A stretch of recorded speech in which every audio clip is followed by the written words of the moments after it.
Welcome everybody to Leadership on the Front Foot, where we explore a wide range of leadership topics and interview some of our community's best and brightest leaders. Leadership on the Front Foot is recorded with a live audience, and I'm delighted that you could join us here today. Feel free at any time to pose a question using the Q&A button at the bottom of the screen, and I'll get to as many questions as I possibly can for you. This recording of Leadership on the Front Foot will be available on the Capital Partners website, on YouTube, and as a podcast on your favourite podcast platform. So if you like what you hear, please subscribe and share the link with your friends.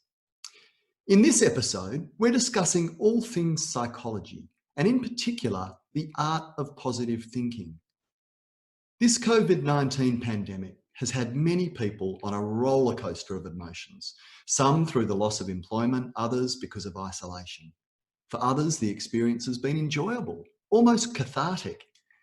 We appear to be on the eve of an easing of restrictions where our family and community life can get back to some sort of normality, but undoubtedly there will still be challenges ahead for all of us. So to help me unpack this topic, I'm joined today by my friend Alex Hof. Alex is a practicing clinical psychologist with over 35 years experience in government and private enterprise.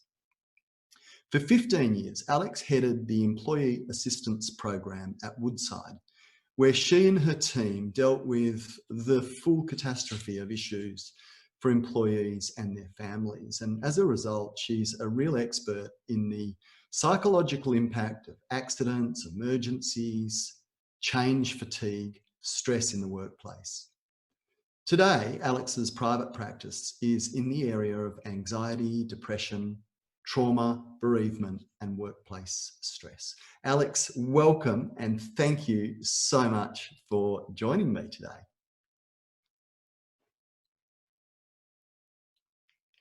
It's a pleasure, David. I was just mucking around with my mute button. Sorry, everyone. It's a pleasure to be here, and hello, everyone. Yeah, well, let's just both of us apologise in advance for our technical deficiencies. But also, I was laughing with Alex before we came online that I've been stalked by a man with a leaf blower. Everywhere I go, this guy turns up. So if he turns up, apologies in advance.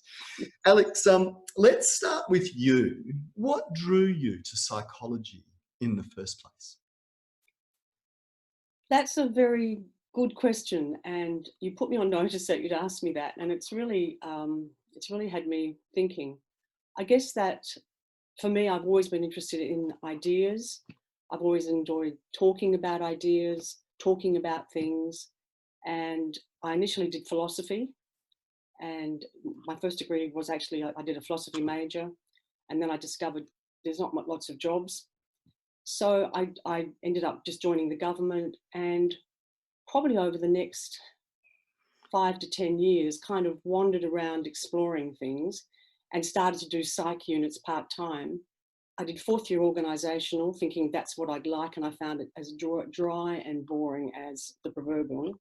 So I then I was working in rehabilitation, and that had sort of happened accidentally. And then I just suddenly realised I should be doing clinical. That's what I really wanted to do. And I was very fortunate that I had a boss at the time who was incredibly supportive and encouraging. So I actually I've done all my psychology part-time while I've worked. But he was very supportive, and I managed to get the time off. I had a lot of placements to do. So that's how it was one of those things. I didn't at 5 years of age wake up and go, one day I'm going to be a clinical psychologist. But I'm very lucky that I wandered into something that I really, really, really like. And I think it's a privilege to have a job that you really feel that it's just for you. It just couldn't be better. That's a really nice place to start. I'm fascinated by psychology and the way our world is evolving and how we as a human race are evolving. And it strikes me that 100 years ago, there probably weren't many psychologists, and today there's a lot. What's changing in society that means that there's such a great need for people like you and the services and the help that you're able to give people? Well, I think there's a number of factors. I think that it's a question I actually get asked a lot by my clients. They often say, why there are so many psychologists, and it just seems confusing. The first thing I'd say is that it's got a lot to do with the Industrial Revolution. Post the Industrial Revolution, the pace of life just ramped up. Boom. And I always use my grandmother as an example. When my grandmother grew up, she walked everywhere. She was part of a close-knit family. She lived in a village. She knew everybody in the village. And by the time she died, people were living in nuclear families. The pace was just incredible, and we were becoming globalized. So you got to know all the news from all over the world, which in itself can be quite confronting. And what I find with so many of my clients, and for myself, is that theoretically all this modern gadgetry, all the things that the Industrial Revolution was going to do for us, was going to make our life easier. But all it does is make you feel like you should be doing more. Most of my clients have a lot of difficulty literally just slowing down to the pace of life. I see a lot of high achievers, and high achievers are notoriously bad at just goofing off. They feel they always should be doing something. So I think that pace, we shouldn't underestimate it. I think too that we get bombarded by so much information that we talk a lot, and it's sort of a bit of a joke, the tyranny of choice. You go to the supermarket and it used to be a choice of 3 olive oils. Now there's 60 olive oils, and there's all different kinds of olive oils. Which one should I choose? And that's all around you. And then of course we throw in social media, and social media is a very mixed blessing. It's great for this. It's been great in the COVID, but I think that it can be incredibly destructive, because what it leads to is you see people telling you how wonderful their lives are, but if you actually know the real story, it's not the real story. But particularly when you're young, you start comparing yourself to all the other kids, and you start to feel that your life isn't as good, that there must be something wrong. And so you can really start doubting yourself. And I think that it's what's even sadder in terms of the growth of psychologists. For me, my partner in my practice sees children, and we could clone her 10 times. The growth in anxious children is just huge. And depressed kids, but anxious children at a very young age is just unbelievable. And I think it's because there's so much expectation. There's, I worked for a number of organisations, and the whole notion of continuous improvement. So you have a really good year and you achieve all your goals, and then you're told next year we're ramping it up. Yeah. The kids are getting that too. And I think that when I went to school, I knew I was probably going to go to university, but there wasn't the pressure on me in terms of exactly what mark I'd have to get. School was pretty easygoing. Yeah, and that was in a day and age where you could knock around on the weekend in bare feet. Yes, yes, and you could go out and your mum didn't know where you were all day. You were just out with your friends, going down the river, riding your bikes. So I think there's a lot of pressure, and the globalization stuff too, I think, is impacted because you're bombarded with so much information, and a lot of it's not very pleasant. So I think people can get vicariously traumatized just by watching the news. So I think there's a lot of factors, but I do think that we underestimate that. People often say to me, why are you telling me I have to exercise? And why are you telling me I need to take up meditation? I say, because I often say to them, my grandmother used to walk everywhere. How often do you go for a walk? My grandmother used to sit quietly and do needles, cross-stitching in the evenings. What do you do that settles you down? We have to artificially put in those things that 100 years ago people just did. And we now have to kind of reteach people that you can't, society might have changed, but we haven't changed that much. What we need is still there. So I think psychologists often have to be kind of the artificial fixers of society, really. It reminds me of a lovely story. You talking about your grandma. My dad tells the story of when he was courting mum. Courting was the word back then, of course. It wasn't dating, it was courting. Yeah. Dad would have to hop on his bike and ride across to Subiaco, where mum lived in Gloucester Street, and they'd go out on their date together with dad's bike. And, it's just a different world, isn't it? Yeah. Yes, totally. And I think that, I think that I often say to people, it took us a long time, many, many millions of years of evolution to get like this. Do you really think you can turn yourself around in 200 years? So I repeat, the society and the world has changed, but we as creatures still have some hardwired needs. And that's what we have to kind of, we'll be talking about this more obviously, but that's what we mustn't neglect. Yeah. Before we move on to COVID, this is a bit of a left field one, but you've prompted it. I talk a lot about financial planning, where I, the whole concept of keeping up with the Joneses. I have come to the conclusion that comparison is at the heart of all discontent when it comes to money and materialism. The fact that if you're this way inclined, you're drawn to compare yourself to what other people do and have and so forth. It appears to me that can be quite destructive from a money point of view. What would you say, just from a general well-being perspective on that? Oh, I think it's absolutely critical. There's I'm sure everybody in the audience has heard of CBT, cognitive behaviour therapy, but there's what we call third wave behaviourism, very trendy. But there's a new kind of psychology called ACT, acceptance and commitment therapy. And it's like an extension of CBT, although the ACT people would like to think it's a bit more than that. But one of the key factors of modern psychology, there's compassionate focus therapy, acceptance and commitment therapy, is exactly that one of the dilemmas is that our modern brain loves to make comparisons. Now, it's actually from an evolutionary point of view very important, because if you go to a fruit tree, you're out on the African savannah, and you look at this particular piece of fruit and you think, oh, last year when we ate something very similar, we all got sick. So it's important you have to make a comparison, go, no, this looks too much like that one, we better not touch it. So comparisons helped us. But what happens now is that if you start comparing yourself to your next door neighbour and, oh, they've got a new car, or, oh, the kids are all going to private schools, oh, she's got 100 friends on Facebook.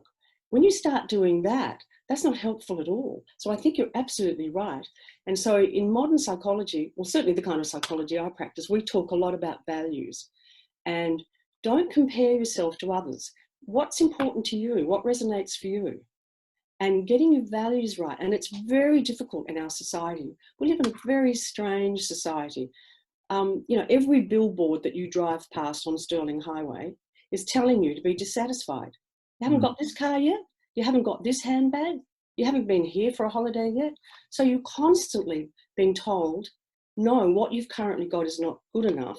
You must go spend more money, because that's how our economic system works. So you're actually constantly being told your life is not good enough. Your life is not good enough. And so a lot of my clients come in, you can see they're puzzled, they're really perplexed. I appear to have all the trappings, and yet I still feel discontented inside. What's going on? And so that's what I mean about the link to philosophy, because I think these are the questions about what makes a good life. What does make a good life? And I think that these are the things that not enough of us address and really talk about and reflect. A good life isn't having a fancy car. If being apparently rich and successful in the eyes of what society might say, I wouldn't have half my clients. Yeah. That's the reality. And so I think that you've really nailed it, that the notion of comparison we see as it's useful in one sense, obviously, but a lot of the time, the comparisons are not helpful. Because what you focus on is not what you have, you focus on what you haven't got. What you haven't got often, sometimes, why do you need it? And I think you also alluded to the fact that for some of us in the COVID shutdown, it's been a kind of interesting experience. It hasn't been all bad. And of course, I've had a lot of feedback from clients and friends of, oh, actually, I don't need to go to the shops every week and just buy stuff I don't need. And actually, it's been quite nice just staying at home and not going out all the time. And we've kind of got to know each other a bit better. It's kind of nice. So it's kind of that slowing down to the pace of life. If there is a silver lining, and I'm very careful of this because I think for a lot of people it's a very tough time, but I think one of the silver linings is that slowing down and starting to think, what is it actually that makes my life good? What is it about life And maybe we've been so busy, we've missed some of the stuff. We've not through any intent. People don't intend to do this, but you just get caught up, don't you? That you just get carried along. I often think this whole COVID shutdown's been like an enforced sabbatical. Well, I think that's a really nice spot to shift gear a bit and talk a little bit more about the COVID-19, because you've raised 2 or 3 really interesting points there. What are the key things you're seeing with your clients coming out of this, good and bad? You've started to touch on that. Well, let's talk about, well, the good, I think, is, let's quickly run through that. We know that the silver linings, lots of people have been talking about it in the media. It is that fact that people are slowing down a bit. Even Mark McGowan on television the other night said, this is the first time in a long time that I've been able to have an evening meal with my family, because normally I have to go to events. And for him, that's a silver lining. And I thought, gee, that must be the case for lots of people in public life. You actually get to stay home in the evening and not go around shaking hands with people. So it's that connection with family. It's that time to reflect. It's getting back in touch with the joys of simple cooking, all that kind of stuff. So I think that is a bit of a silver lining. But I think the bad stuff is, this has been it's been very scary for many people. It's been scary in the sense of, first of all, this is obviously a very nasty disease. And so people are frightened for themselves. They're frightened for their families, their friends, the people they love. They're frightened. And that, of course, that makes sense. But also for many people, the financial / economic implications are huge. I have clients who have lost their job and have no prospects of anything in the coming months, potentially years. I've had people whose businesses are completely kind of just warm. They've got people they're looking after. They've got people they're responsible for. So they're feeling bad for themselves, but they're feeling really bad about their staff. So I think that sense of we've lost that security, that certainty about the future. And human beings, if there's one thing we like to feel safe. It's a kind of basic need, is to feel safe, to have a sense of predictability in your life. And there's a lot that's unpredictable. And the other thing, of course, is that not only is there a lot that's unpredictable, a lot of our control has been taken away. We haven't chosen a lot of the restrictions that have been put in place. They've been put upon us. We understand it for a common good, but still human beings like to make their own decisions. They like to do stuff. And when you're told you can't do something, that's when you see people's back gets up. So I think it's been quite challenging in a lot of those ways. The other thing too is that for a lot of people, they're trying to work from home, they're homeschooling, they can't get granny or grandpa to come around and help out because they're supposed to be social distancing, and they're at risk people. So they're just overwhelmed. That I was reading an article in the BBC about the fact that people are actually feeling a bit burnt out because they've got so many balls to juggle. They're trying to do everything, keep life going normally for the children. Meanwhile, back at the ranch, are trying to hold down their jobs. So it's been really challenging time. And then I've had other people who have said, it's really made not much difference to my life. I've got a couple of close friends who are very introverted and they love it. They love the fact that they don't have to go to the office. They love the fact that, they can just do what they want. So I think it's important to recognise it's going to be different for different people. And I know that in your client group, some of us are a lot closer to retirement or are retired. And although we might be worried about our financial situation, it's not made as big a difference to our lives as younger people who've got children at school, trying to pay off the mortgage. I mean, they've got the full catastrophe, and my heart goes out to them. And I had to sit with clients and really work through how they're going to manage this, as I'm sure you have.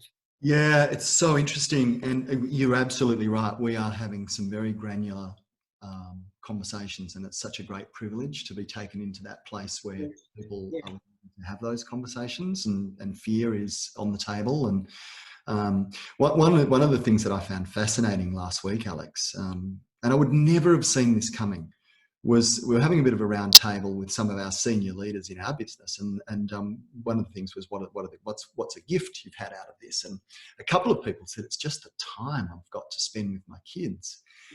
And then the next question was, what are you finding challenging? And it was, well, there's just nothing, there's no give, because, you know, your office is, you know, 2 paces away from the living room.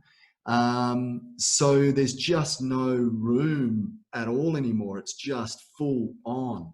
Yeah. So I must say, I feel for those people with young children. It's Yeah. a challenging time.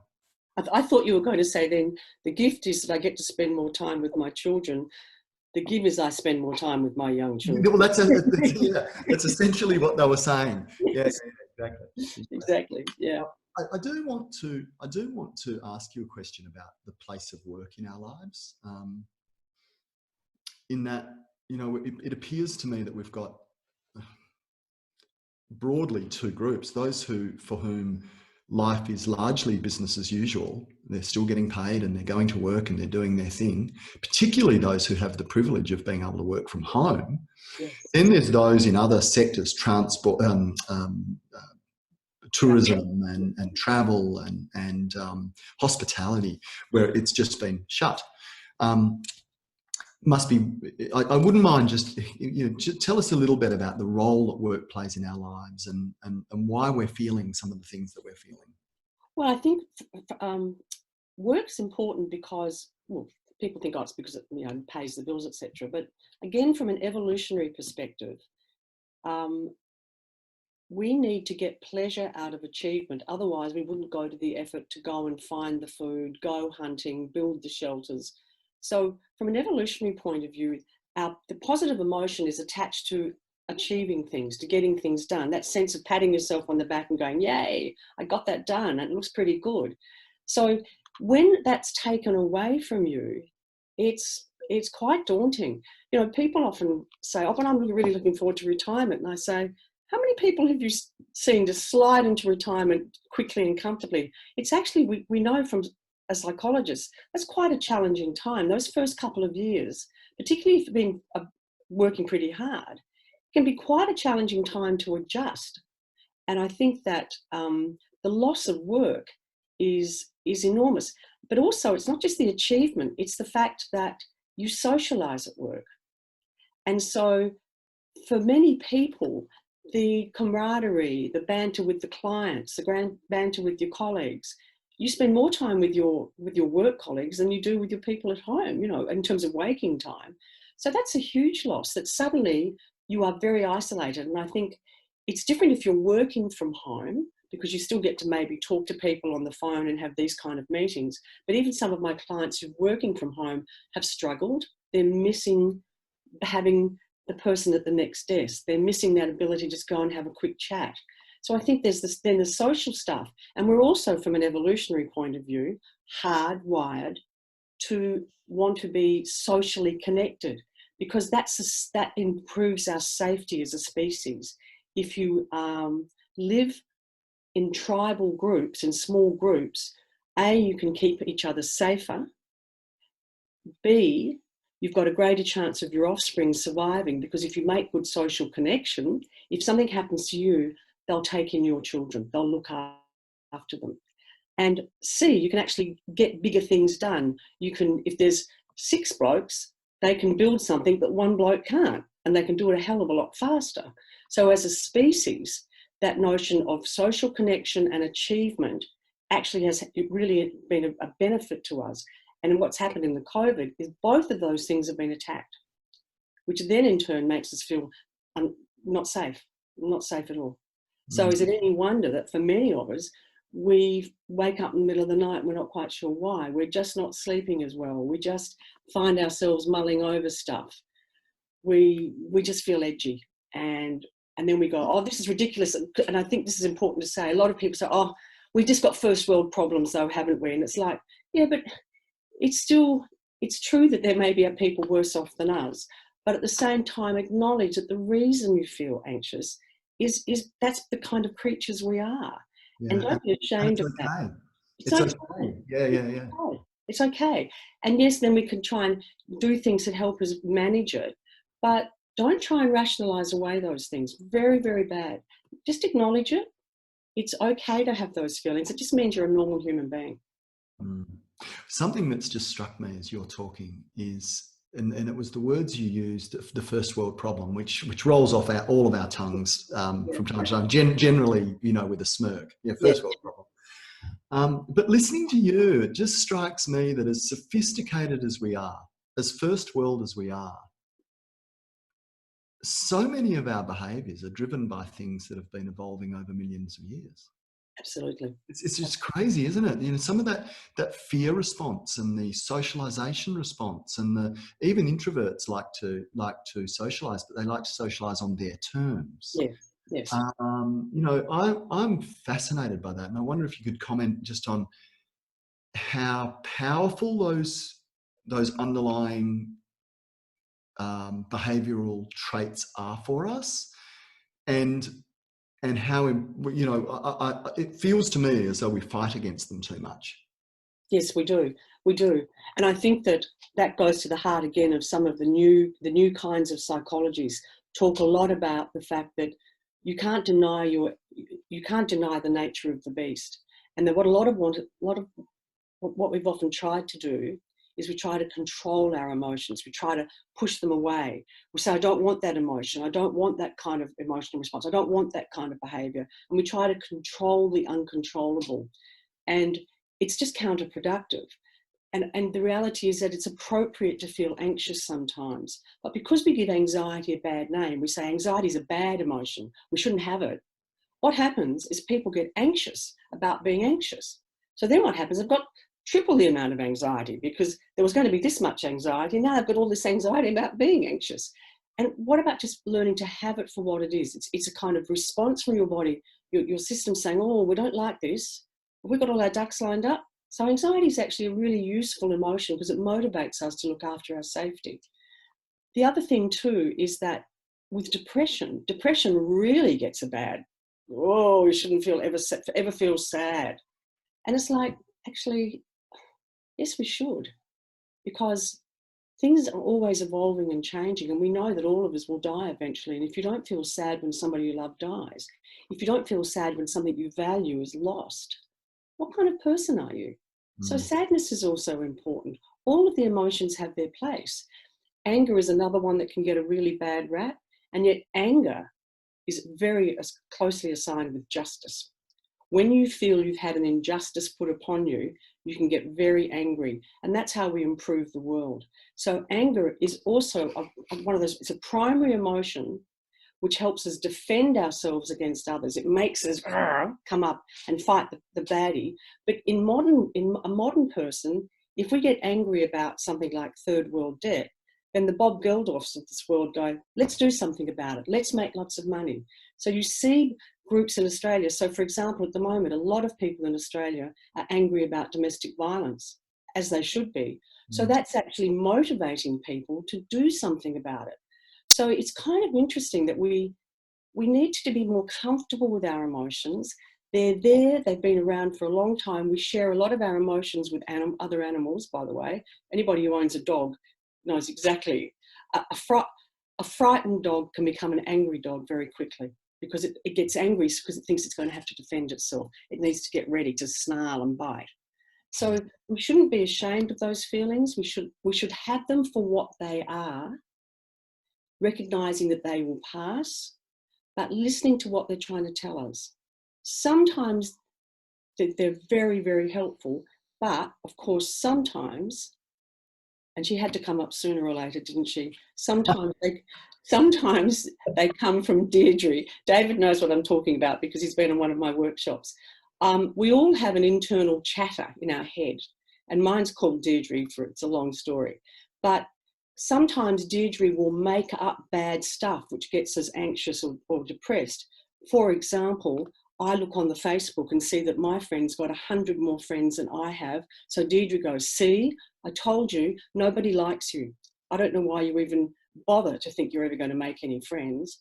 Or one of my examples is that if I have a no-show at my practice, Deirdre immediately pops up and goes, see, you stuffed it up last week. That lady's gone back to the GP and you will never get another referral. Oh, you start to feel bad. And in modern psychology, what we're trying to say to people is don't take Deirdre so seriously. She's a possibility theorist. She likes to compare things. She rabbits on. And about 5% of the time, she's really good. But she's not you. There's you, and you have an intellectual mind, and you need to learn to use it, not let her run the show. In the same way that there's an emotional aspect to ourselves, but not all of our emotions are clean because they've been created by Deirdre inappropriately. So that ability to be a bit more grounded, to be able to go, to put on the best of, listen to your emotions, listen to Deirdre, and make that discernment of what's actually helpful here. Is this just a bit of an old stuff, or is this actually useful? And I think that means that's where going right back to that stuff about the slowness versus the quickness of life. A slightly slower pace can be very helpful because it gives you a time to reflect, to ground yourself, and to start to see what's going on. Yeah. To not just be running on automatic, but I say to my clients, let's pull you back to manual for a while. What would we like to go into manual? And let's see if this manual is what you want. Maybe we need to kind of shift things a bit so that you're not just being hijacked by Deirdre, you're running the show. Yeah, I've got a couple of questions here that relate really closely to those. And thank you to audience members who are posting questions. I will try to get to them, but I try to slot them into the right spot. One from Jen, and they're similar, so I'm going to read both out and you can respond to them together. Some of us are experiencing and enjoying a silver lining. How do we hang on to the positive aspects when everything goes back to normal? So that's a ripper. And then this one from Jennifer. I see a window of opportunity to redefine what we want the work and community space to be in the 21st century. How can we tap into that need for achievement that Alex mentions to redirect the focus of young potential community leaders who we really need them to take up the challenge of rebuilding the future? So there's one there about the silver lining, and there's one about how do we, we're all feeling, well, many of us are feeling that there's some good things coming out of this period. How do we grab hold of that? Well, that's a very, very, very good question. If I knew the answer to that, I probably would be running the world. I think that I'd rather have you running the world, by the way. I think we'd have more fun. Look, I think that the thing is that we need to be prepared to vocalise it. We need to, I'm going to say something I never thought I'd say in public. We need to have more conversations about it. Oh my God, we have another conversation about anything in this country. But what I think we need to think about is, okay, what is it that we're starting to realise? So for example, one of the things I've noticed is I don't drive as much anymore because I'm not going as much. In the whole world, suddenly the pollution's gone down. So you start to think, why aren't we doing more of this in work? Why don't we start to think about maybe some of our staff we could kind of have a 50-50 arrangement that you come into work a bit, but those of you that can, because not everybody can, but those of you can work from home more. Why don't we could reduce our impact on the environment straight away. We could probably improve the mental health of the country enormously because people will have that little bit more time to go for the walk, to not be so rushed, to take a bit of time to meditate, for example. Most people, they're just so busy all the time. But that means I think that every individual has to be prepared to maybe hold their ground a bit. When they go back to work, say to the boss, say to their colleagues, I've actually found it quite good, and I'm wondering if we can we negotiate that maybe I could work from home a couple of days a week. I do know, I have clients, and I've worked for organisations where they do that sort of a little bit anyway, but it's horses for courses. Some people, it's much harder to work from home than others. But I do think that we could be doing a lot more of this, that why do we fly everywhere? Why can't we just have a Zoom meeting? I've been doing telehealth, and some of my clients have said, I can't believe this is real. This is great, Alex. This is, I like to see you in the flesh, Alex, but this is actually fine. And particularly for some of my busier clients, it means they're not rushing around.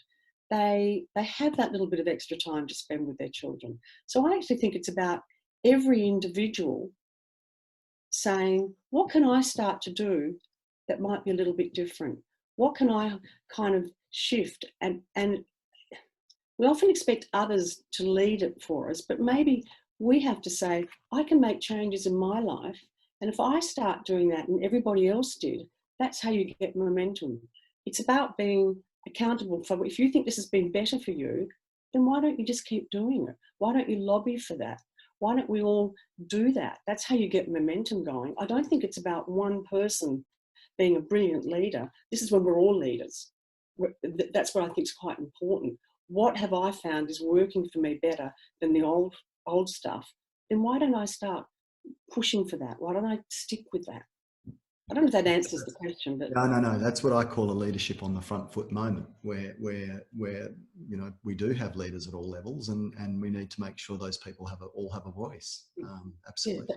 Yeah, but each of us is in one sense the leader for ourselves. I have no doubt that if you didn't answer the question, our Q&A post will let us know. Now this is a ripper. This is a ripper.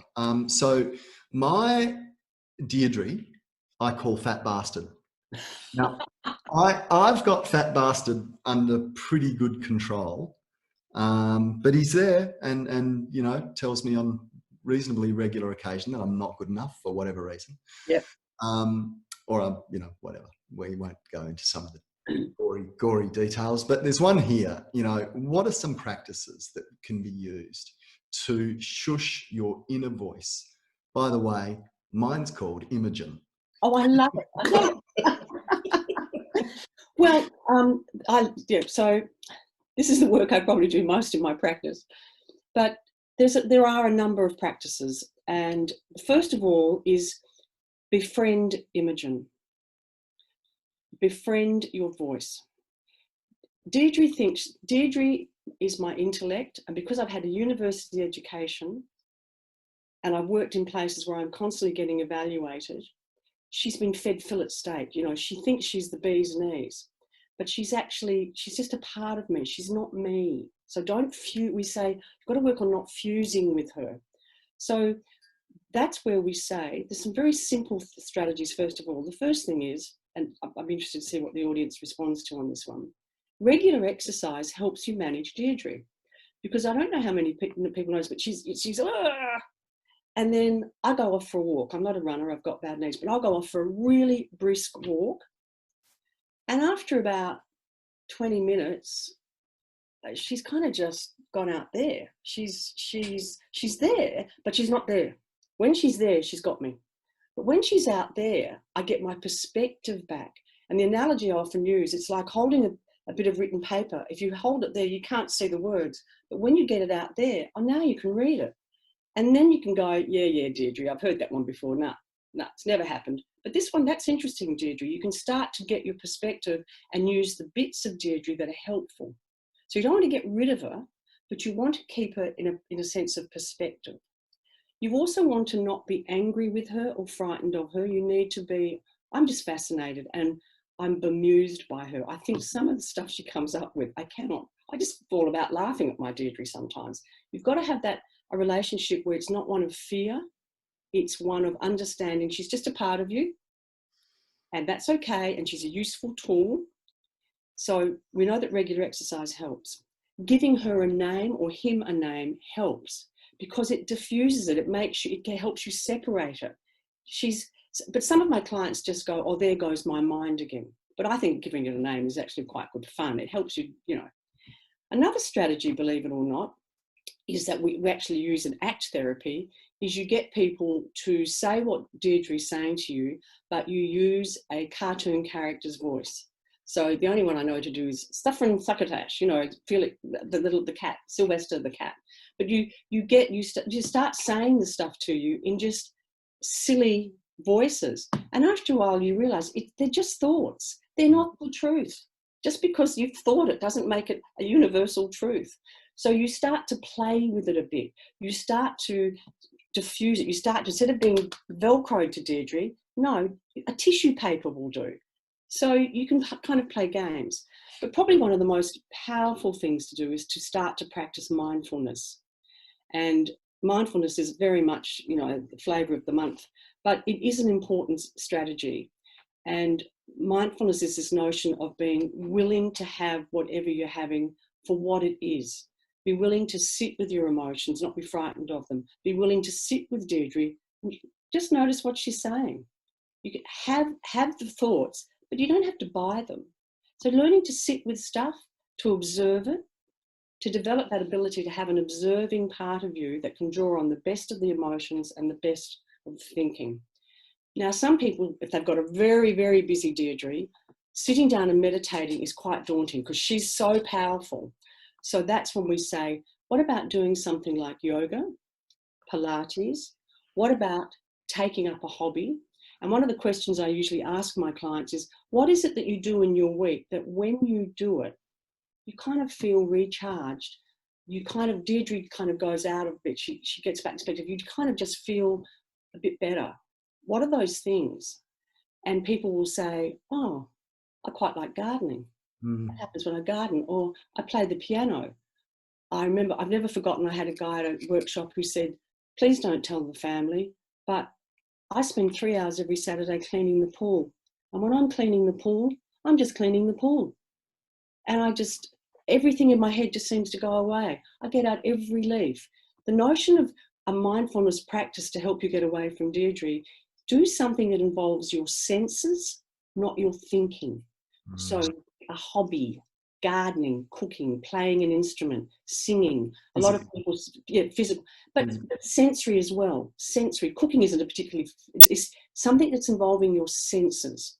And only do it, what we say is involving your senses, do it slowly, do it deliberately slowly, and no multitasking, one thing at a time. So you're learning to slow things down and just sit with stuff. Deirdre won't like this. She'll be telling you, hurry up, we've got a lot of more things on the list that we should be doing. She doesn't like it when you start to wrest control from her. Just notice that. So I want to spend a bit of time on the idea of the art of positive thinking, because it strikes me that there's a really genuine scientific basis to positive psychology. Martin Seligman has done some incredible work around the importance of having a positive outlook on life, the importance of having strong engagement in your community, of having relationships that nurture you, of finding a sense of meaning in your life and a accomplishment. They're all really important. But some of the stuff I've seen in social media feeds and so forth during this COVID, it's just too simplistic. It's, oh, well, you just got to think more positive. It just doesn't work like that, does it? So, this whole notion of the art of positive thinking, it's a powerful thing in science. We know that. But how can we move in that direction during difficult times? Because some people find it more difficult than others. Oh, absolutely. Well, I think I would go back to the notion of, first of all, I think this is the first time we've used this word. It's very important to have some compassion for yourself. You didn't choose your brain. You didn't choose this funny thing you've got on top of your body. So have some compassion for the fact that at times you will feel anxious, at times you will feel down, at times you will see more doom and gloom. That's just to have some compassion for that. But the nature of the beast is that part of our brain is always looking for trouble. It's always looking for the dark side, because it's the first thing it ever developed was we have to keep ourselves safe. So we're kind of skewed to be a little bit anxious. So I always say to myself, if I'm feeling anxious, it's okay, Alex. Obviously something's made you feel a little bit uncomfortable. It's all right. Breathe. We'll get through this. So have some compassion for that. Don't just try and push it away. Not a good strategy. And then, as you know, I talk about rational optimism. And for me, rational optimism is the fact that I can think positively as much as I like, but sometimes shit happens. It just happens, and sometimes and you just think, oh my God. So for me, it's about having some compassion. I'm feeling pretty bad. I'm feeling frightened. This is not what I wanted. This is not how it should be. This is not even how it could be. But if this is how it is, start thinking about what are the things that maybe I have to accept about the situation, and what are those things that I can actually influence or change. A bit of that serenity prayer stuff. And then the research on this is quite clear. Then take action, make a list, start to do some planning, thinking about the underlying philosophy always of being, how can I make this as good as it can be given this situation? How can I make this work for me? How can I make this work for my business? How can I make this work as best as it can? Even though this is not what I wanted, how can I optimize the situation? How can I optimize it?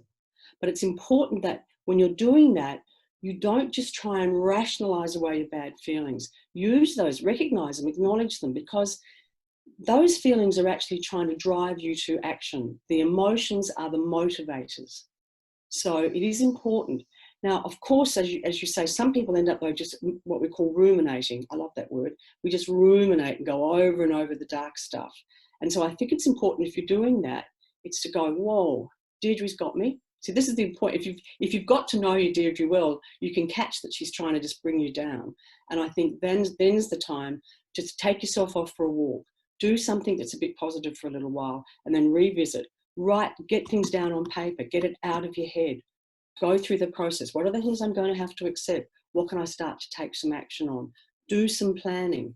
I think that's so important that, if you're worried about paying off the mortgage, how we're going to do stuff, go to the bank. All those practical things. Start doing stuff. And that's what will start to make you feeling better. Seligman talks a lot about that learned helplessness. And that for some of us, usually, and through no fault of our own, we might have grown up in a very difficult environment where we felt very powerless as children. We might have had violent parents, abusive parents.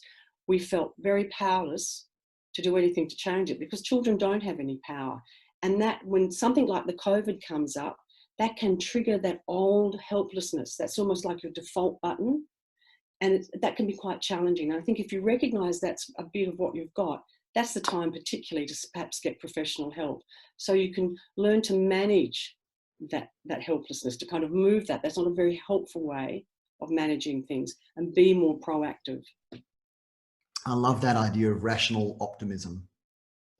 I think it's important that we have to recognize that sometimes people, and we sometimes have really tough things happen, and you can't just rationalize away the fact that it is tough, but you can try and optimize.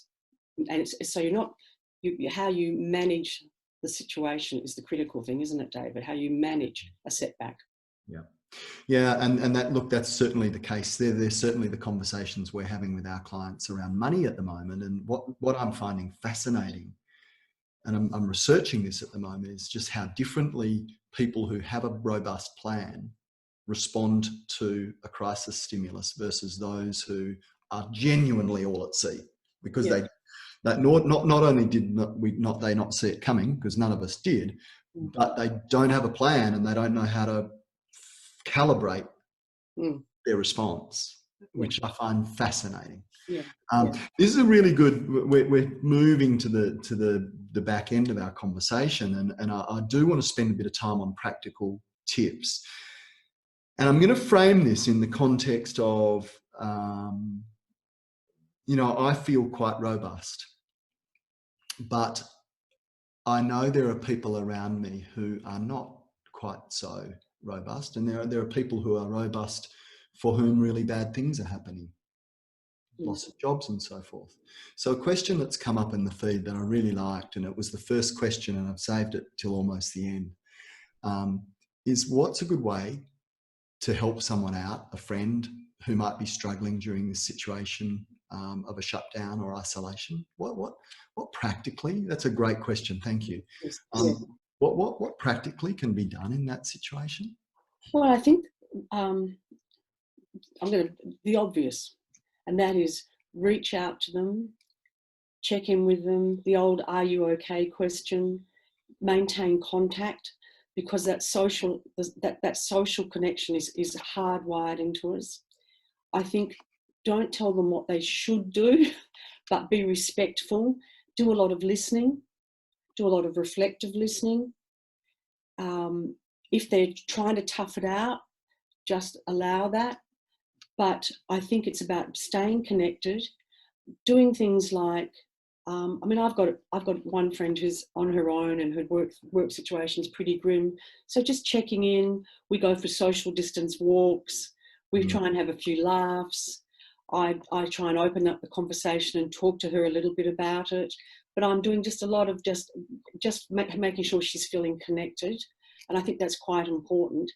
I think that if you're very worried about somebody, one of the useful things that you can do, if a person you think, oh, I'm worried, but they're closing off and they're not letting me in, I often don't play amateur psychologist, but be a mirror.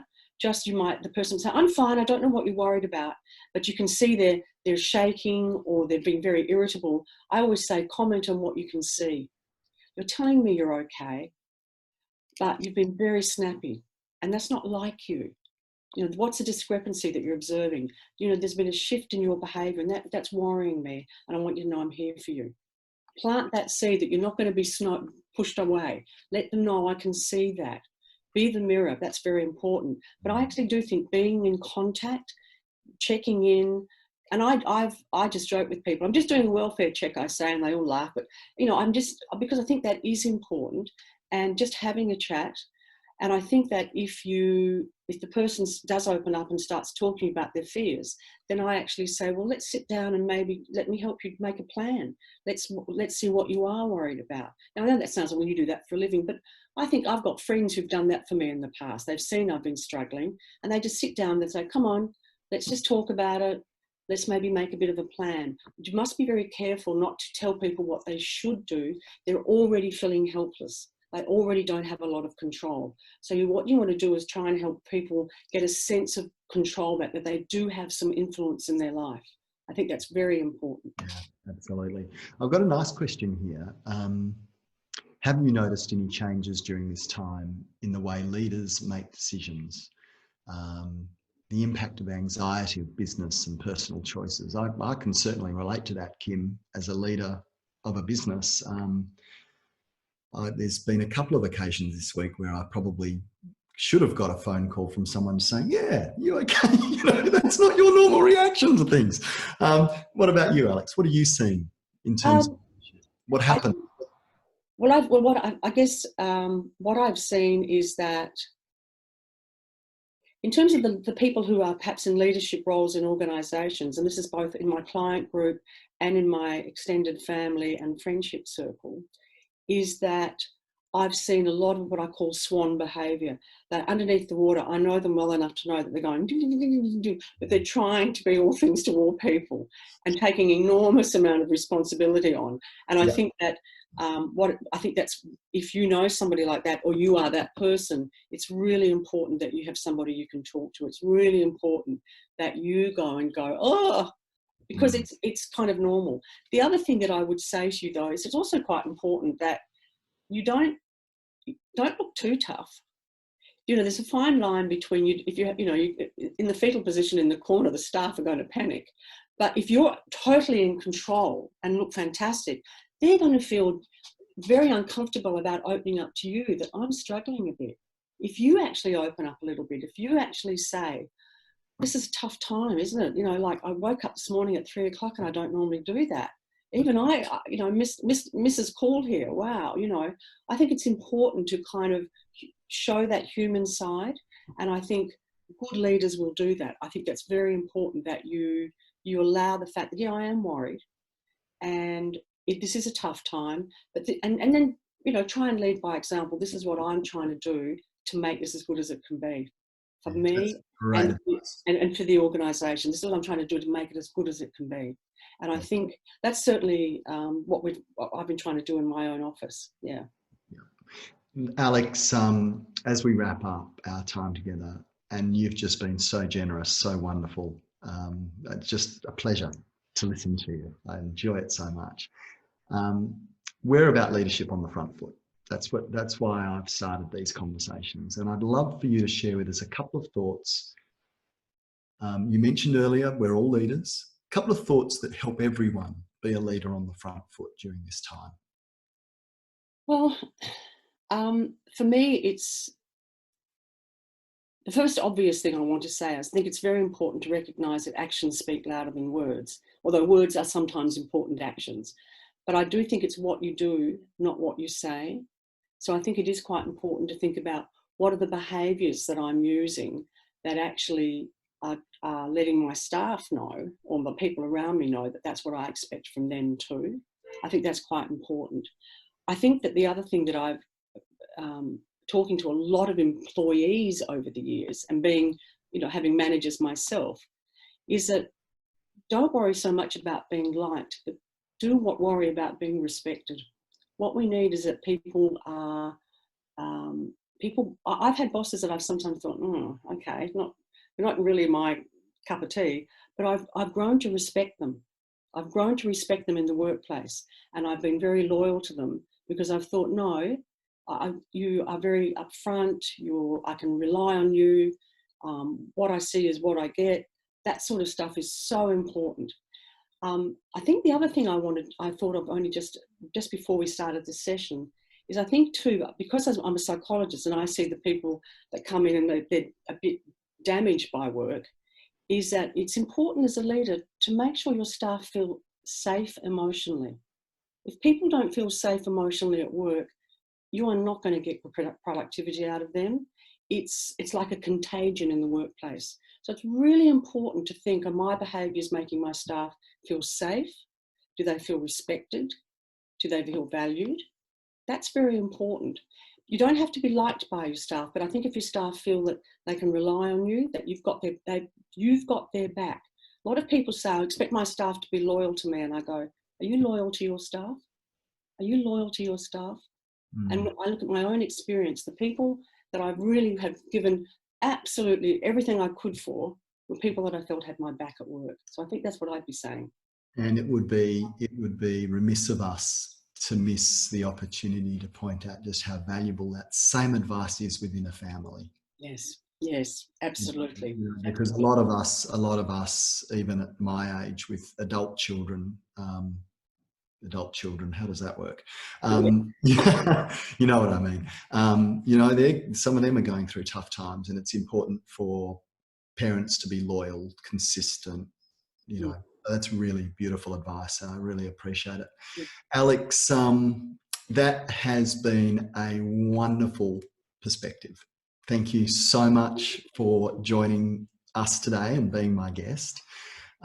It does follow nicely that if anyone in your family, your network, has got any issues and needs help, you can find Alex simply by Googling Alex Hof Psychologist and reaching out to her practice. I'm sure she'd be more than happy to help. And can I just quickly throw in there, David, Yeah. and don't underestimate, particularly is also sometimes if you're feeling a bit, just ring Lifeline. It's amazing how just talking to one of these Beyond Blue or Lifeline, having a chat, just if you feel I need that anonymity is good. And I think that also for children, the kids helpline gets used a lot because the kids can do it quickly, and they're actually quite useful. Yeah. Fantastic. Thanks, Alex. And thank you also to our live audience joining in the fun and asking questions. I hope you've enjoyed this episode of Leadership on the Front Foot. As I said earlier, please feel free to subscribe for future episodes. And if you like what you hear, share the link, send me a comment and tell me what you think. You can find us on YouTube or where you find your favourite podcast. So thank you very much for joining us today.